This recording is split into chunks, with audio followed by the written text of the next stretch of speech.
I used to be a master procrastinator. I say master because I felt my procrastination was with a purpose. I'm extremely busy, I'd tell myself. I'll push off this important stuff so I can focus on the urgent, also important stuff. I had also seen the effect of Parkinson's law, the concept that states that work expands to fill the time available. To combat that, I'd often wait until I had just enough time to complete a task before starting to work on it. That's how I can get the maximum amount of things done, I told myself. But there are some big problems with this thinking. I thought I knew how long it would take to complete a certain task, but it often ended up taking longer, so I was late. Additionally, I lived under constant stress. I can't continue like this, I told myself. So I started to make changes.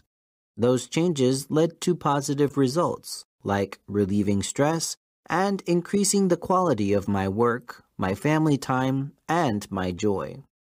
5 ways to beat procrastination. 1. Acknowledge the need to change. If you're a master procrastinator, stop making excuses and acknowledge the reasons why procrastination is bad. Otherwise, you won't be convinced there's a need to change. First and foremost, procrastination often causes you to not give a desired task or project the time it deserves. But there are other problems too. Procrastination makes life much more laborious and burdensome than it should be, a friend once shared with me. 2. Identify and understand your feelings. Several emotions and feelings could contribute to your procrastination habit, including fear of the size of a task, pride. I'm so productive, I'll focus on other more urgent things and do this tomorrow. Anxiety. There's just so much to do, I need a break. Fear of a huge project is natural, but could you break that project up into manageable tasks? Being proud of your productivity is okay, to a degree, but might you need to say no more often to give the proper time and attention to the more important things? Anxiety is natural, but can you set a time limit on your break? Maybe 15 to 20 minutes? 3. Work on stuff earlier. For master procrastinators, the idea of working too early on a task is stupid.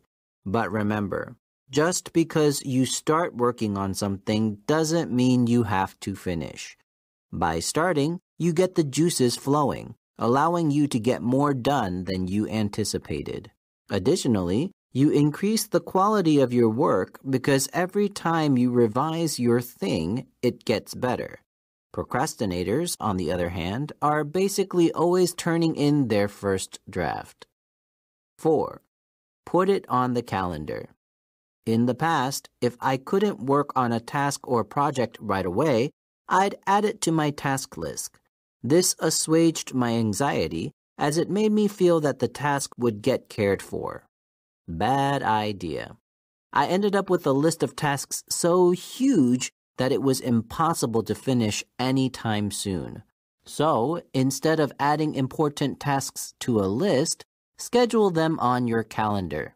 Make sure to schedule enough time to actually get your task done, or at least make significant progress.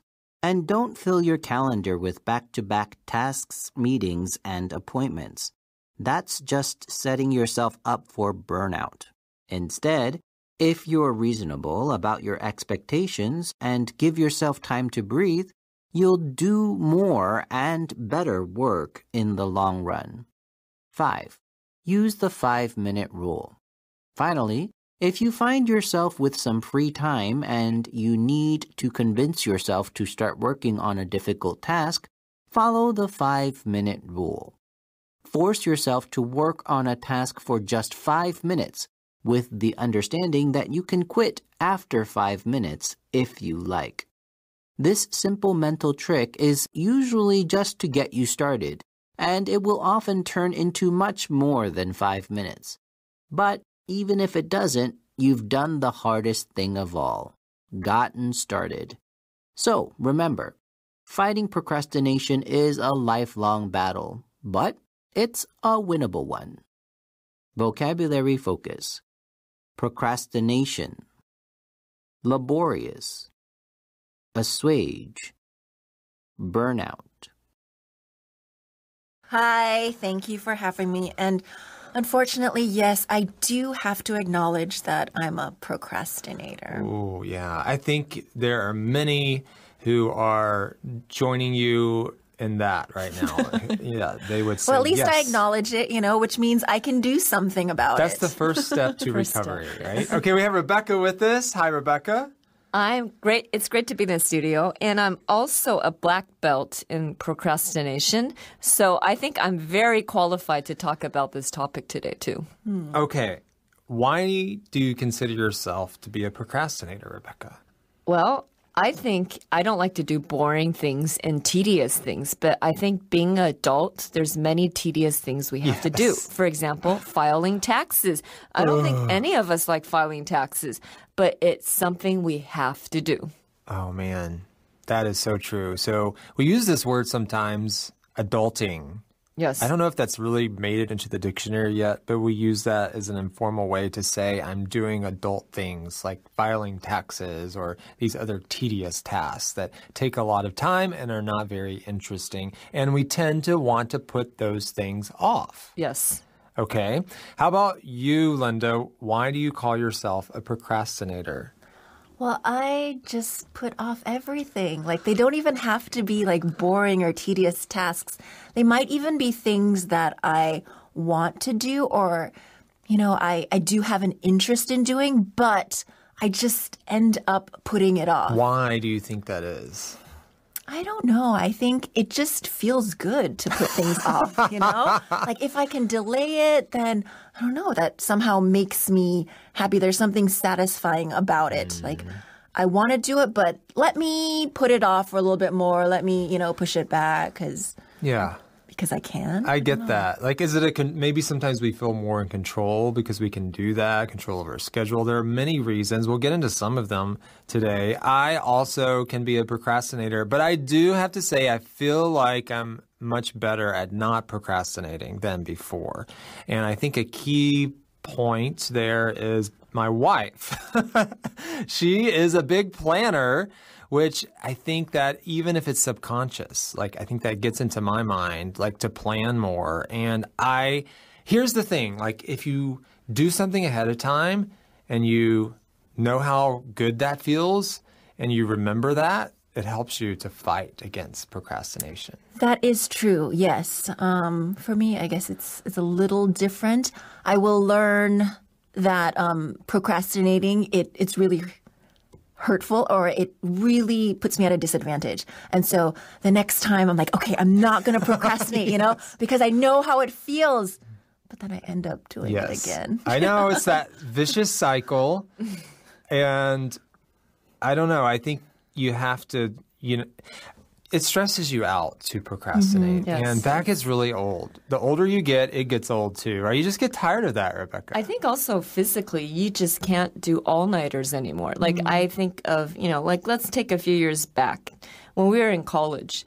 I mean, it wasn't that bad if, like you were you were putting things off until last minute, and the last 2 days you're staying up all night drinking tons of bad coffee just so you can finish that report. Part of the college experience. Yeah, or you could, you have to take a final exam, so I'm staying up all night to study for. And of course, usually we get rewarded. Like we stayed up 2 nights for a final exam, and we still passed. Yeah. So we got rewarded for our bad behavior. So I think, but one thing about growing older and, as we leave our 20s, going to our 30s and 40s, I think physically we just can't do all-nighters anymore. It's not healthy. It's not healthy. And we just physically, it's hard for us to do things like that. And that's not a good way to live your life. It's not a good pattern. Like you want to create good rhythms for your life. Balance. Yeah, Right, and that's right. not a good rhythm to stay in for a long period of time. College is short term. True, true. And when so you're I think younger- it forces you to have to become better at managing time. That's right. We also have more responsibilities. We're not college students who are, pretty free, like just going to school, maybe working your part-time job is the main thing. Now we have so many other responsibilities. Right. Right. We can't put things off. Like when you're a college student, you can just focus on studying and there's like everything else can be put to the wayside. But if you have a family, if you're an adult, you can't just put everything else on hold, life still goes on. So we're not able to do that. Plus, like when we're younger, you bounce back so much faster. Yeah. But when you get older, like Rebecca said, it's hard to physically recover from that. So we're going to get into our reading on page 14. If you have your magazine, we invite you to open it up.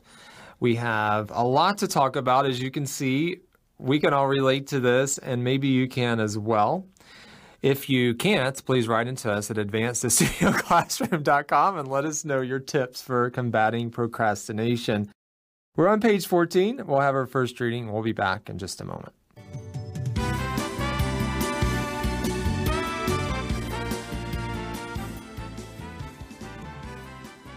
Five-step method for combating procrastination. Fighting procrastination is a lifelong battle, but it's a winnable one.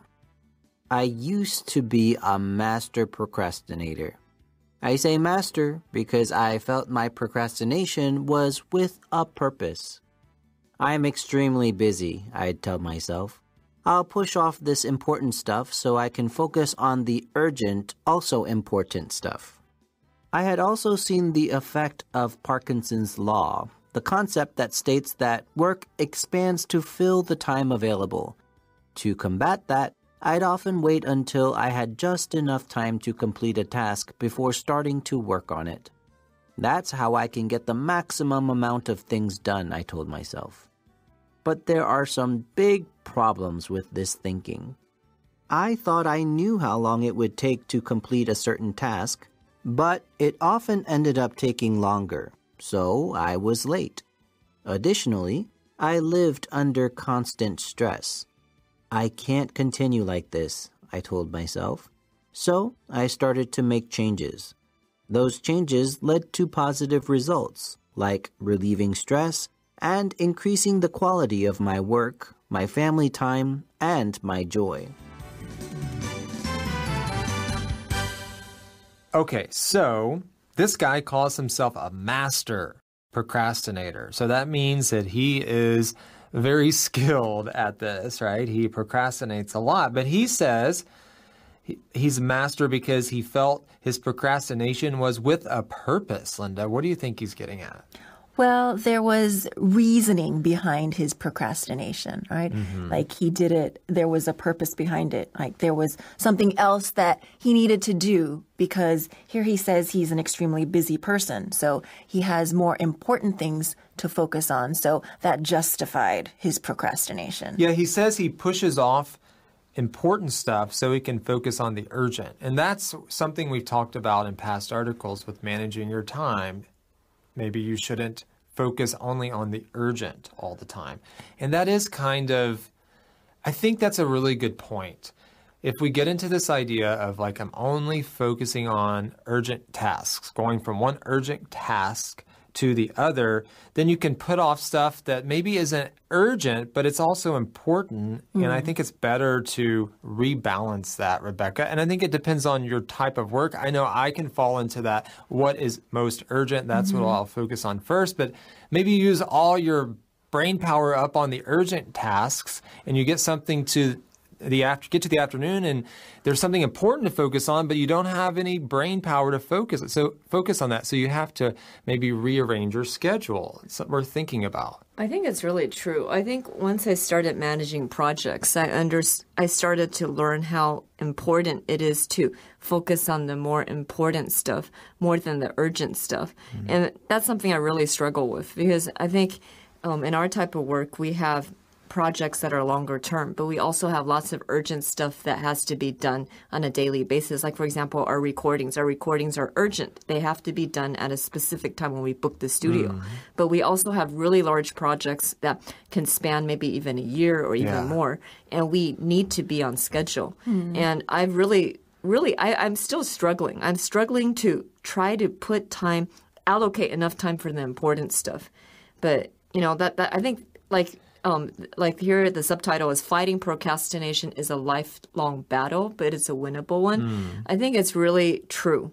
Like fighting procrastination when it comes to the important stuff is really, really vital to succeeding at work. And maybe you don't procrastinate at work so much because there's accountability, but maybe in things in life you procrastinate on. I think that's what I struggle with even more sometimes. It's That's true. Because you can delay it. Yeah, because like you talked about taxes and that sort of thing, which there's a deadline there too. But maybe there's something you need to do in your house and you just keep putting it off because no one's making you do it. Exactly. Yeah, there's no deadline, forcing you to get something done. I need the deadline. Yeah, I do too. That gives a sense of urgency. But there will always be urgent things. That's the thing. Yes. And those urgent things can fill up your schedule. So you have to carve time out for the important things that aren't as urgent. Some things aren't urgent. We use that word a lot, right? Yeah. What really do we mean by urgent? Is someone going to die if it doesn't happen? Of course not. So I think sometimes we need to revisit that. Is it really urgent? Should we reserve that for, truly urgent items? That's worth thinking about. Another thought I've had is try to get things done a day ahead of time. Like if it's due, let's say, next Wednesday, let's say it's Monday today, and then it's next Wednesday it's due. We'll try to get that done by the following Tuesday, right? And then if you always stay a day ahead, you can, keep things on schedule.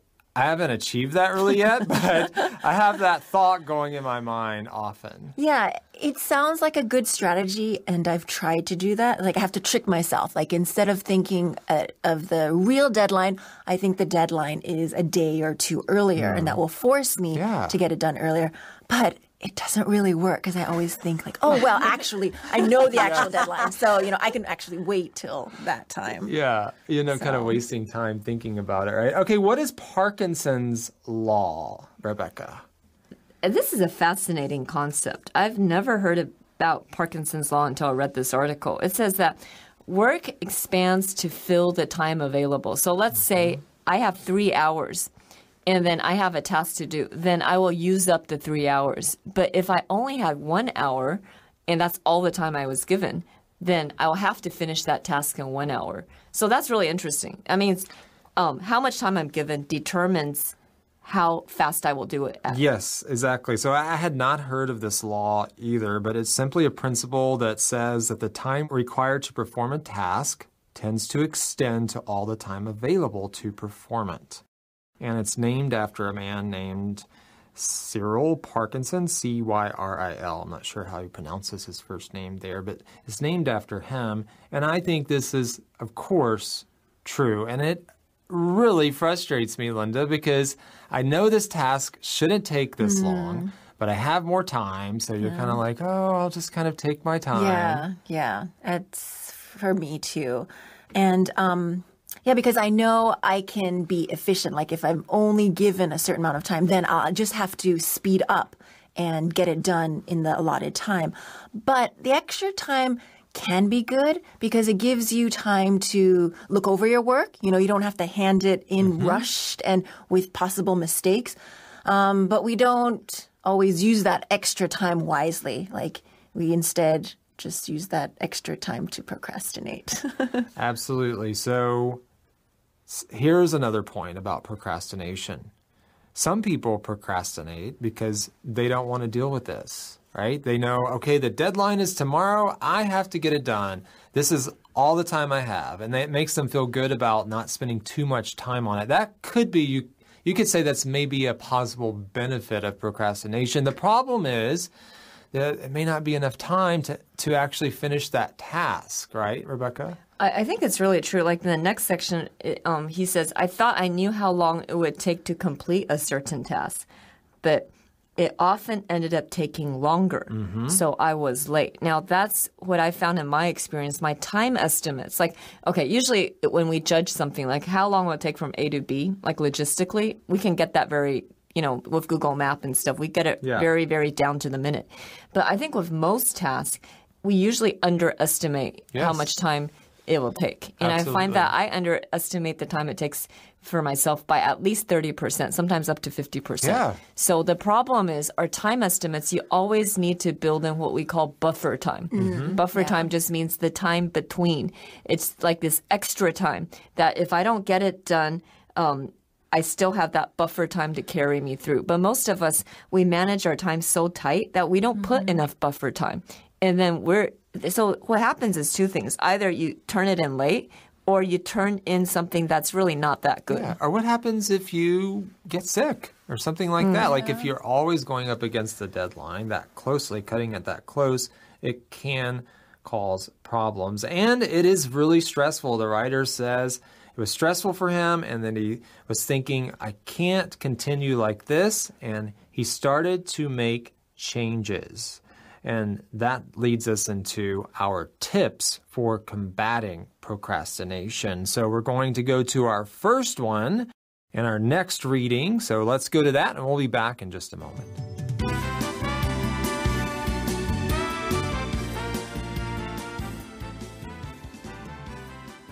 Five ways to beat procrastination. 1. Acknowledge the need to change.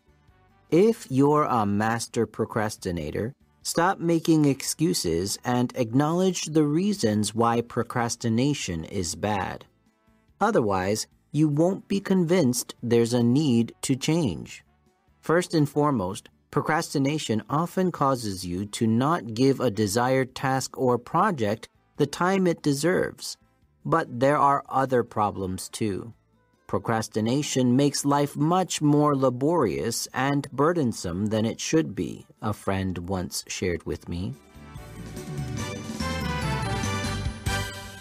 All right, the first tip, acknowledge the need to change. That's always the first tip. If you don't admit that you need help, it's hard to do anything about it. All right, so we're not going to make excuses, right? You can make millions of excuses about this. Right. Brandon, you were just giving me a long list of excuses why you didn't go to the gym, but... What? I didn't know. Oh, yes. We were talking about that earlier. So the other day it was raining and I went home. That's always the first mistake. I should go straight to the gym after work. I went home and I ended up not going to the gym because it was raining outside. And then I cut myself on a piece of paper and I was bleeding a little bit. So what did I do? I got some chips and some hummus and I sat down on the couch. Right. That's what I did. So we can always come up with an excuse, always, but you have to fight those excuses and just say that you aren't making any excuses anymore. When it comes to working out, it helps to have a workout buddy. I've probably said that 1,000 times. Accountability. Yeah. All right, so acknowledge the need to change. If you don't do that, you won't be convinced. It says, stop making excuses and acknowledge the reasons why procrastination is bad. Otherwise, you won't be convinced there's a need to change. So that's the first step. Okay. Procrastination often causes you to not give a desired task or project the time it deserves. So it gets back to time management, Rebecca. Yeah, and this one I really agree with. And I think that's the main bad consequence of procrastination. It's because a lot of times it just means your work suffers. If I don't give enough time to it, then I have to do a rush job. Perhaps I didn't proofread.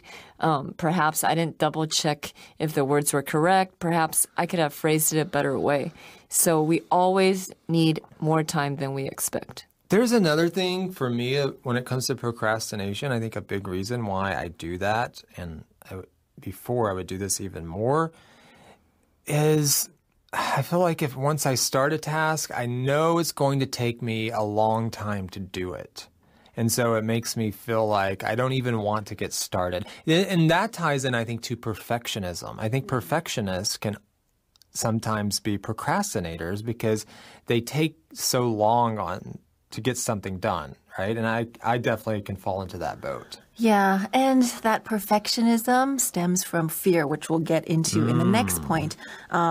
But sometimes a task can just seem so overwhelming, we don't know where to start. And so we don't start.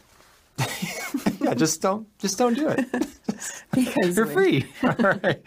And the writer here says procrastination makes life much more laborious and burdensome. That word laborious, you might see the word, labor in there, needing a lot of time and effort. So it just makes things harder. And there's this other thing. Do you ladies ever find that when you have more stuff to do, you are just much more efficient and much more goal-oriented and you're ready to get it done because you have to, right? Yes, definitely. Having more stuff makes me more efficient and I'll just get it done in that allotted time. But if I have one task, then I'll just drag it out and then, that get back to the problem. Parkinson's law, right? All right, what is point number 2? We'll find out as we go to our next reading.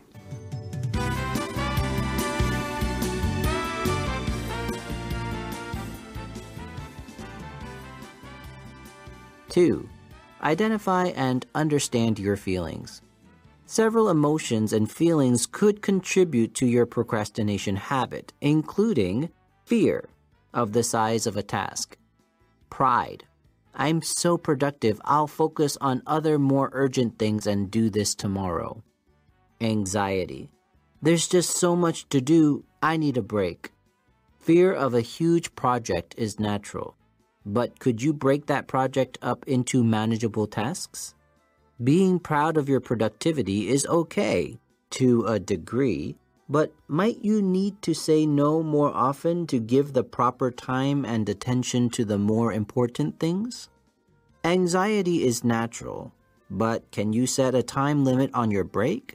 Maybe 15 to 20 minutes? All right, point number 2 is identify and understand your feelings. We're talking about fear, pride, and anxiety.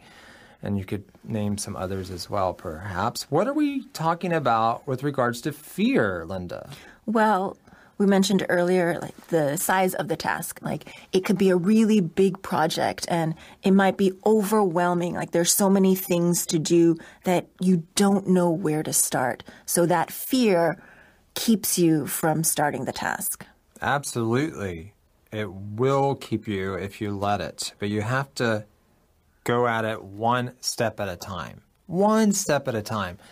Baby steps for so many things in life, right? You just take one small step. And that's why you start earlier, so you can take those small steps. And then before you know it, it's all put together and ready to go, right? So fear is one of the big reasons for procrastination. And then we talk about pride. And when I first read this, Rebecca, I thought, pride normally we use that in a negative way. I think here they're meaning actually in a more positive way in the sense that you're proud of the work that you've done. What do you think about this word pride as it relates to procrastination? I never thought of it that way, but I think it's pretty true because you feel very confident you can finish in a very short period of time. So I'm so productive, I'll focus on more urgent things and do this tomorrow. And I just think of this saying in the Bible, it says pride leads to downfall.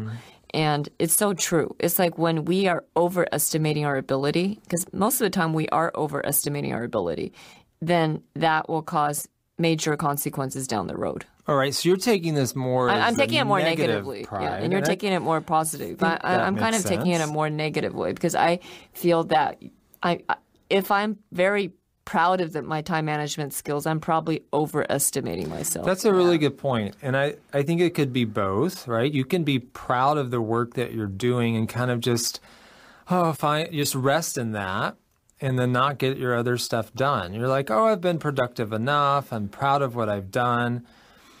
By the way, there's sometimes when that's a good thing. There's a stopping point. Sometimes we do too much work. Yeah, we definitely we need to be breaks. happy with what we've done. But that's a different thing. What is your take on this pride? Well, I think we always need to factor in more time than we think because, like Rebecca said, we overestimate our ability and then underestimate the time that's needed. So always think that you don't have enough time. So then you have to move faster or add in extra time because in the end, you're going to go overtime, and then that's going to cause you to be stressed out. Well, and just below this, when it refers back to this idea of pride, it says being proud of your productivity is okay to a degree, but might you need to say no, right? Sometimes it's difficult to say that simple word, no. We want to maybe please people. We feel that if we say no, it will hurt us in some way in our you're work. rejecting them. But I think we need wisdom when to say no. And this is really important because we need a work-life balance, especially not only for this, but if you have a family, if you have kids, you need to say no to some things to save time for them. But even if you don't, you still have a life, right? And so it's important to know when to say no. The last one is anxiety.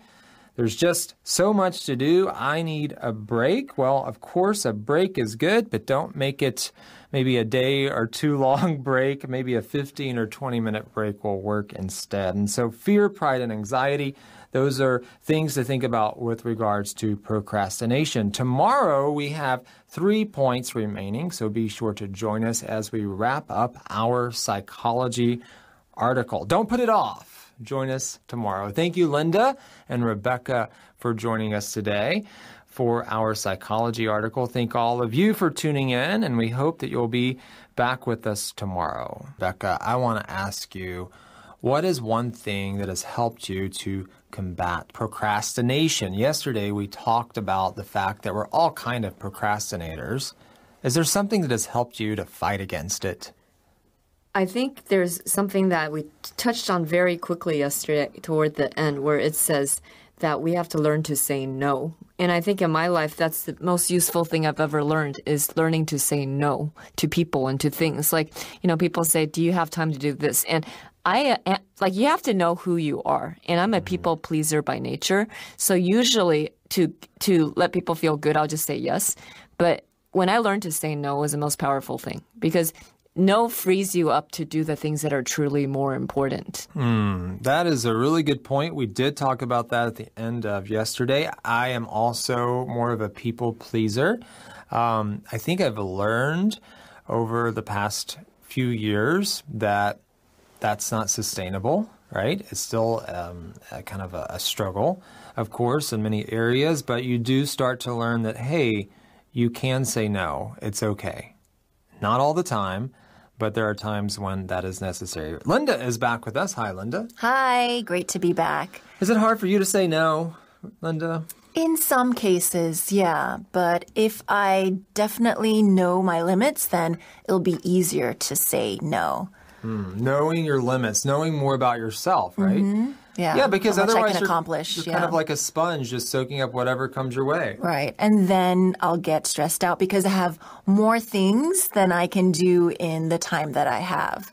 Yeah. And one thing that helps to not procrastinate as much is setting an earlier deadline. Like if I know I have to get something or be somewhere by a certain time, I'll give myself an earlier time that I need to be ready so that I'm not rushing or, stressing myself out to get somewhere or do something. All right, setting an earlier deadline. I think that is good. I think maybe pressure, like whether that's from a colleague or wherever that pressure is coming from can be helpful, right? If you feel like, okay, I need to get this done because if I don't, this person is going to be upset with me because it affects their work or whatever it is. Those kinds of things can be helpful as well. I think what we need to do is to get into a pattern, a habit, a rhythm of getting things done on time, and then it makes it easier. Once we fall behind, we all know that it's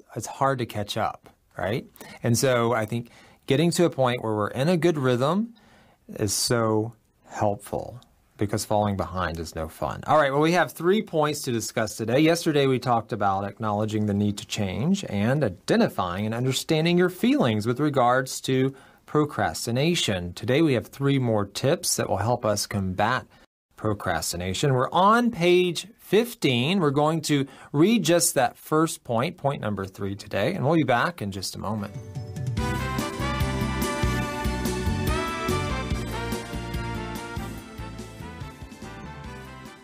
Three, work on stuff earlier. For master procrastinators, the idea of working too early on a task is stupid. But remember, just because you start working on something doesn't mean you have to finish.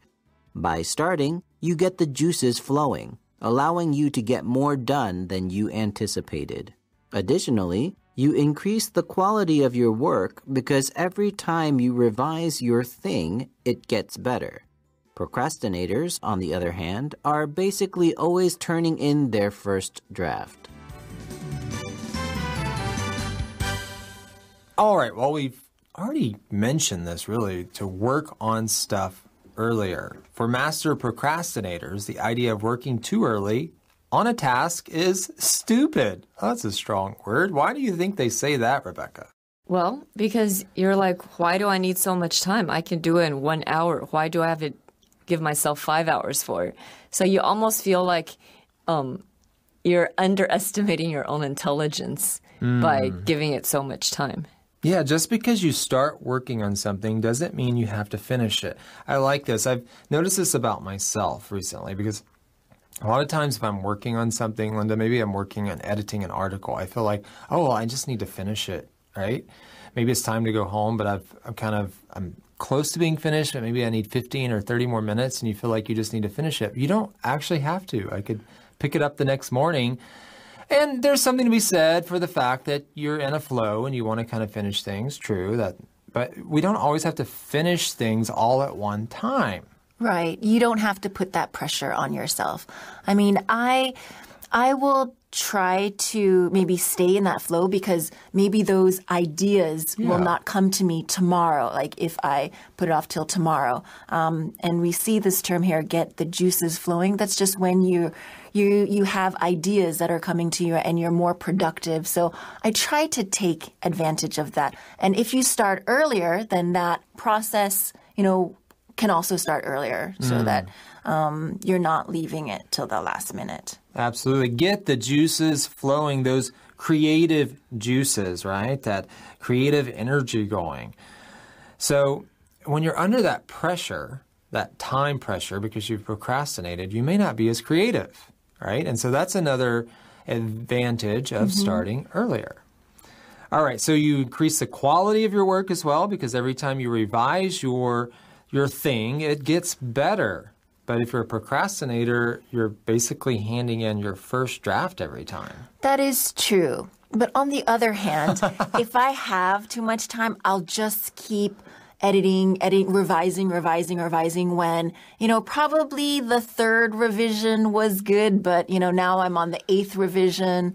So somewhere along the line, we have to figure out what is enough time on something and then move on, even though we have more time, right? And I was just thinking, too, we need to kind of reward ourselves. Yes. I'm a huge believer in rewards. For example, going to the gym. If going to the gym is something... No. Going to the gym... No, let me finish. Going to the gym is not for me. For Linda, probably, because Linda is our super athlete. But, working out is probably a reward for her. But, let's say we were talking about going to the gym is sometimes tough, but I reward myself. If I'm 3 months consistent in going to the gym every week, then I go out and buy myself a new shirt or I buy a new pair of earrings for myself. I love to reward myself. And I think all people need rewards, no matter what age. Whether you're 85 or 5, you need a reward. But the reward should be reasonable. Of course, you shouldn't buy a motorcycle because you went to the gym for 3 months. Maybe you eat a hamburger and fries or something, or some junk food or something. Well, you also don't want a reward that will, defeat, the efforts that you, if you were working out. Once every 3 months. Yeah, I guess you can have a cheat day. Yeah. But rewards are important. And I think we need to celebrate the milestones, even the small milestones. We need to celebrate our baby steps. Yeah, that is super important.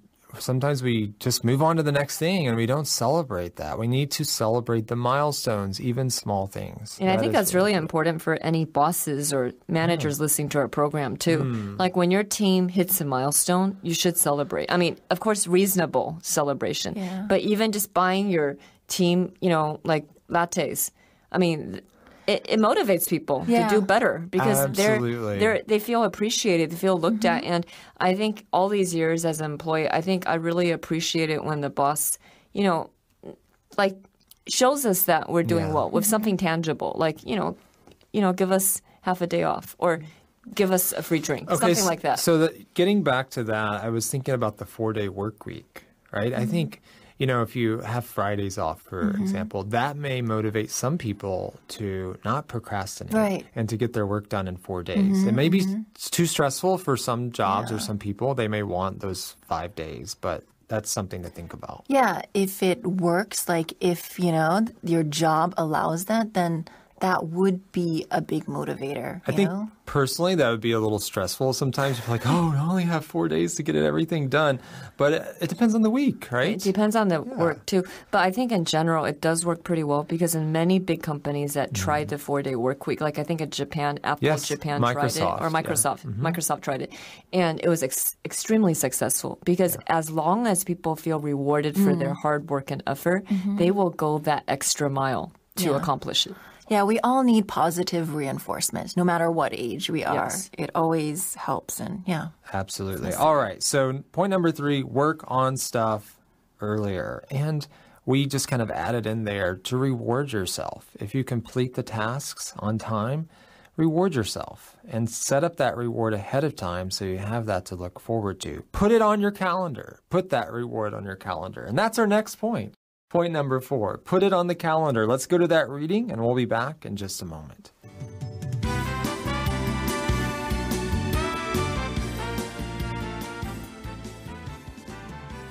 Four, put it on the calendar.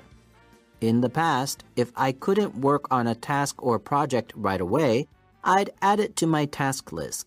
This assuaged my anxiety as it made me feel that the task would get cared for. Bad idea.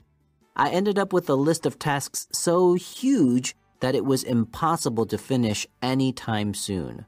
So, instead of adding important tasks to a list, schedule them on your calendar. Make sure to schedule enough time to actually get your task done, or at least make significant progress. And don't fill your calendar with back-to-back tasks, meetings, and appointments. That's just setting yourself up for burnout. Instead, if you're reasonable about your expectations and give yourself time to breathe, you'll do more and better work in the long run. All right, put it on the calendar.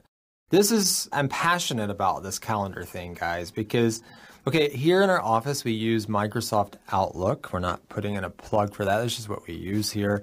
And it has been so helpful for me because I've gotten to where I put almost every little thing on there and you have reminders and it pops up and there's colors and you have it all color coded and depending on different categories. And I have found that to be super helpful. How about panelists? What do you say?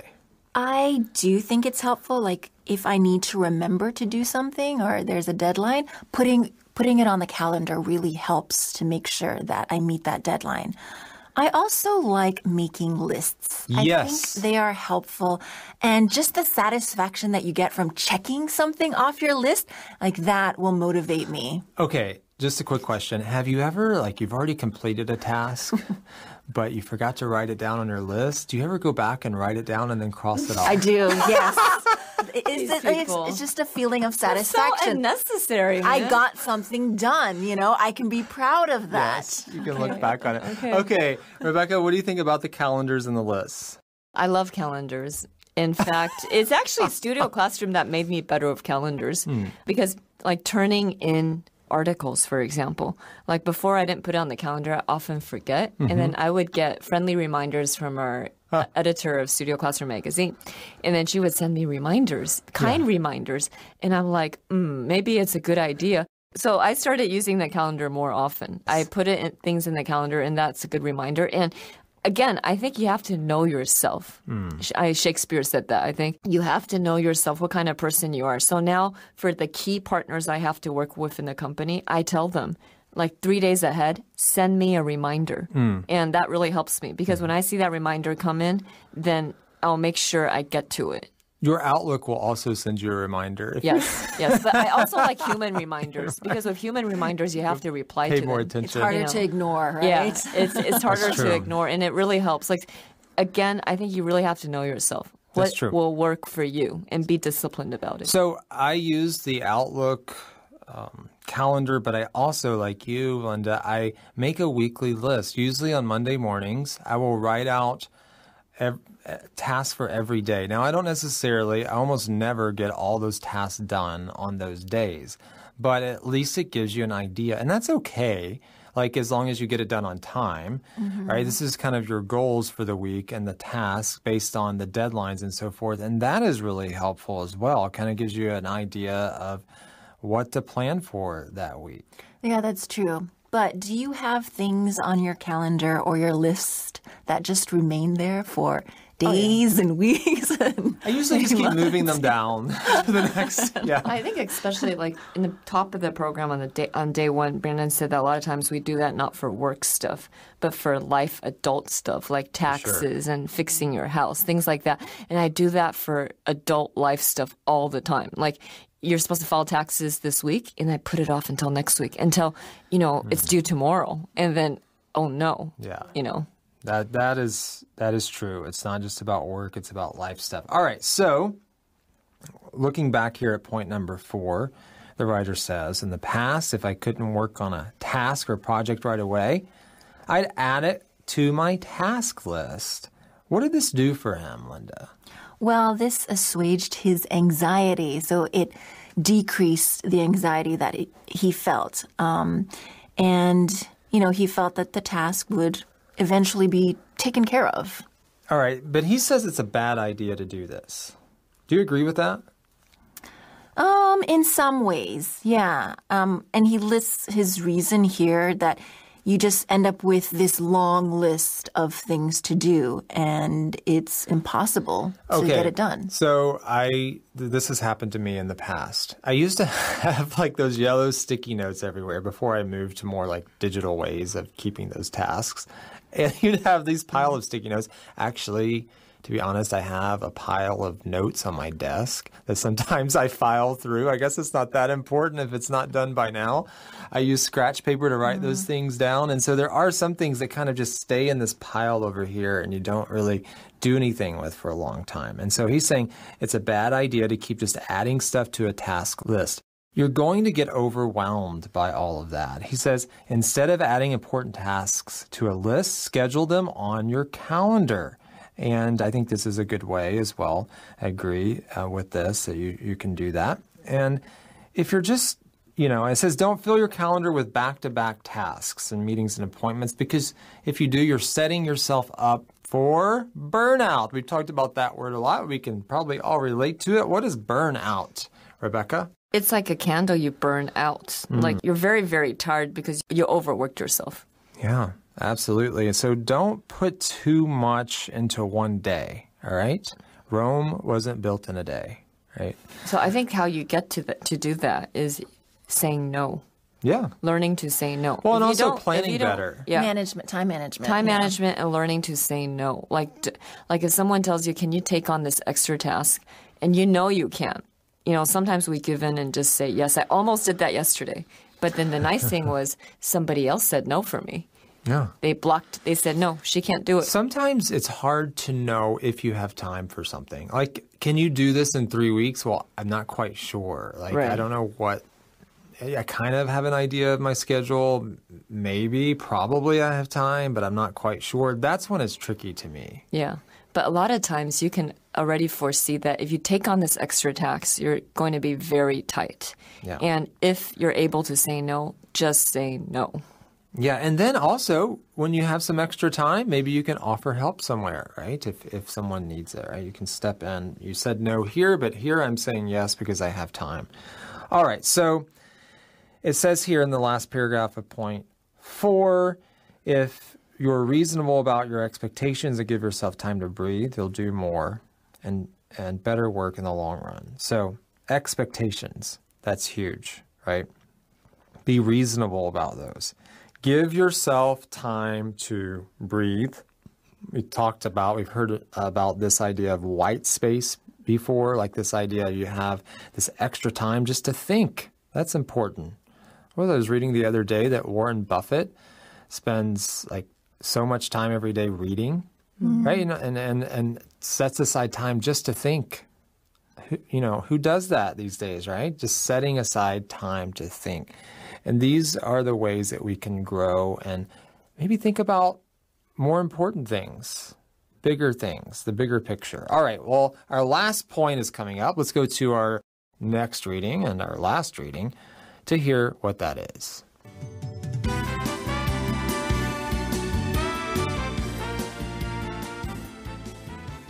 Five, use the 5-minute rule. Finally, if you find yourself with some free time and you need to convince yourself to start working on a difficult task, follow the 5-minute rule. Force yourself to work on a task for just 5 minutes with the understanding that you can quit after 5 minutes if you like. This simple mental trick is usually just to get you started, and it will often turn into much more than 5 minutes. But even if it doesn't, you've done the hardest thing of all, gotten started. So remember, fighting procrastination is a lifelong battle, but it's a winnable one. All right, our last point. Use the 5-minute rule. What's that, Linda? Well, if you find yourself with some free time and need to convince yourself to start working on a difficult task, you can just maybe do it for 5 minutes and, reassure yourself that, okay, I can quit if I don't like it. Kind of tricking yourself, right? Yeah. Because it's like, I'm going to work on it for at least 5 minutes, but maybe you'll say, oh, okay, I'll do a little more. Right. So the important thing is just getting started. Like that sometimes is our biggest hurdle, just to start. There's another sort of 5-minute rule I've heard. Like if a task only takes 5 minutes, just go ahead and do it now. Mm-hmm. Which, maybe you have these little things that you are setting aside to do at some point, but it only takes 5 minutes, maybe 10 minutes, and you can just go ahead and get that out of the way, right? And so maybe it's not urgent, but you can... And I think that helps you to feel more productive, right? Yeah. You can scratch that off your list. Cross it off your list. So force yourself to work on a task for just 5 minutes. And then if you want to stop, go ahead and stop. But maybe, who knows, you'll work on it for a bit longer. You've done the hardest thing of all if you've done that. And what is that? You've gotten started. That's oftentimes the most difficult thing to do. All right, before we go today, I want to ask our panelists another question. Which of these points do you find most helpful? Like, what are you going to go put into practice right after the program? What do you think, Rebecca? I actually like this last one, the 5-minute rule. I think it's extremely smart because I know it works for exercise. A lot of times when I can't get myself to the gym, I just fast walk for 15 minutes from the MRT station to where I'm going. I do that 15-minute in it. I often go exceed 15 minutes because I feel so good about it that I start going from 15 minutes to 30 minutes. So I think tricking yourself that I can do this for 5 minutes. Usually if you get into it, you're going to do more than 5 minutes. And if you break it down to smaller, because this 5-minute rule is actually goes hand in hand with something we talked about yesterday. It's breaking things into small parts. That's right. So I think if you can do this 5-minute thing, even 5 minutes, 10 minutes, even 3 minutes, you're putting yourself in a good direction. Absolutely. All right. What about you, Linda? Which point really sticks out? I also like the last one because it is hard for me to get started on something, even if I want to do the project or the task. Like it's just getting that motivation to get started. And once I get started, then I like doing it and I'll continue to do it. So getting that over that hump of starting. And also the other one is making yourself do something earlier than when it's due, like giving yourself buffer time to get something accomplished earlier than what you originally planned or when you originally planned to get it done. Right. That point number 3, that's the point that I would like to emphasize is to work on stuff earlier and then get it done earlier and then see how that feels. And I think that can motivate you if you do it enough times. Like sometimes you might do it and then you just fall back into procrastinating. And we're not going to be perfect at this. It's a journey, but you just start today and go one step at a time. You're not going to get over procrastination in just a moment. That's not very likely to happen. So we've given you 5 tips to combat procrastination. And we hope that this will help you to break that procrastination cycle that we have there at the bottom of page 14, where you procrastinate and you feel guilty, and then you panic, and then you make excuses, and then you start all over again. And don't feel discouraged, like if you don't succeed the first time, but the important thing is to keep Dust trying. yourself off and try again. Yeah. I think that's a song. All right. I feel hopeful, Don't get actually, discouraged, because at the start of the program, before we, got on air, Brandon was saying how much he has improved. And I think that gives me hope that we can improve. Yeah. We can improve on this. It's a winnable battle. Exactly. Like, if we keep at it, we can win. Yeah, and I think you'll feel better about yourself. Yeah, we do not want to fall into this idea that our value is based in productivity or our value is based in our work or any of that. That is not who we are. I believe I'm made in the image of God and my value is based on that. But it's still nice to, do things in a healthy way and we can feel good about ourselves, right? Yes. All right, well, we are all out of time. We thank you for joining us for this month's psychology article, 5-Step Method for Combating Procrastination. We'll hope you will join us next time here on Advanced Studio Classroom. Goodbye. Bye-bye.